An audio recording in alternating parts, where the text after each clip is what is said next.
Common myths about meditation that might be turning you off. Near the end of the introduction to this training, you might be a little bit skeptical. You probably have heard of meditation before. However, you might not have been excited at first.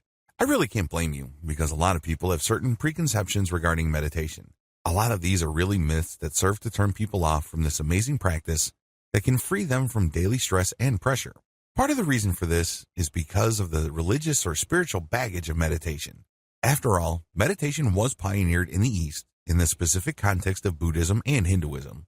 This cuts against the grain with most people from the West. Most Westerners are secular. It's no surprise that a lot of people are turned off by the spiritual or mystical reputation of meditation. But this is not the reality of meditation. Here are 8 myths that might be holding you back about meditation. Learn to recognize these and hear the truth about meditation so you can make a real informed choice. Myth number 1, you have to be religious for meditation to work. According to this myth, you have to be a Buddhist or a Hindu for meditation to work for you. Absolutely wrong. Meditation works with how your mind naturally processes stimuli. It doesn't need religion. It doesn't need spirituality. You just need to tune in to how your mind is already working. Myth number 2, you have to believe for meditation to produce benefits. You don't have to believe in anything. You just have to go through the steps of meditation because meditation works with how your mind works. It's kind of like redecorating a room with existing furniture. The furniture is already there. You just need to rearrange the furniture so it produces better effects. You're not imagining stuff for the process to work. You're not forcing yourself to change what you believe in for meditation to produce results. Myth number 3, you are fully unconscious when meditating. This is an absolute lie. A lot of people are under the impression that meditation is really like some variation of sleep and you're hypnotizing yourself or entering some sort of altered reality. No, this is not true. Real, practical meditation is actually the precise opposite. You remain fully conscious. However, you train your consciousness to purify its focus. It leads to a very empowering feeling because you start becoming more mentally disciplined. This is the complete opposite of just simply being unconscious. Myth number 4, you will fall under the influence of others easily when meditating.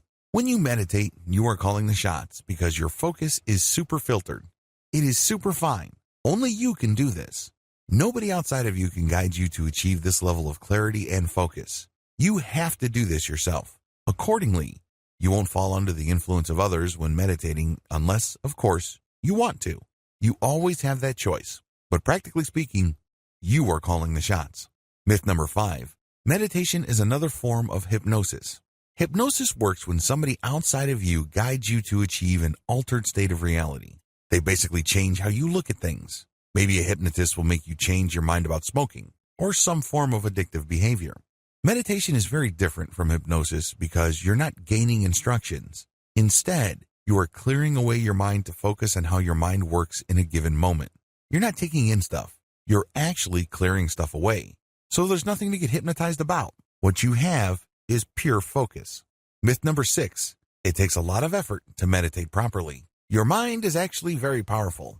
To use machinery analogy, your mind already has gears that turn, and these are very powerful gears. You have to understand that you navigate reality with your mind. It's how your body exists in reality.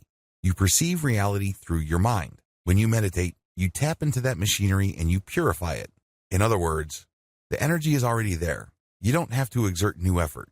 Instead, again, to use the analogy of the room with furniture, you're just rearranging the furniture to produce a different effect. Myth number 7, you have to meditate for a long time for it to benefit you. Meditation, to a lot of people, is a lot of work. They think that there are many levels to it. Well, people who think that way are being confused by the traditional religion or spirituality that surrounded meditation because Buddhists think in levels. Hindus too, to a certain degree. Raw, practical, basic meditation can produce results for you right here, right now. Since your goal is not to attain some sort of mystical enlightenment, but to just live in the present moment and focus your mental energies, the benefit is almost immediate if you do it right. Myth number 8, people who meditate are gullible.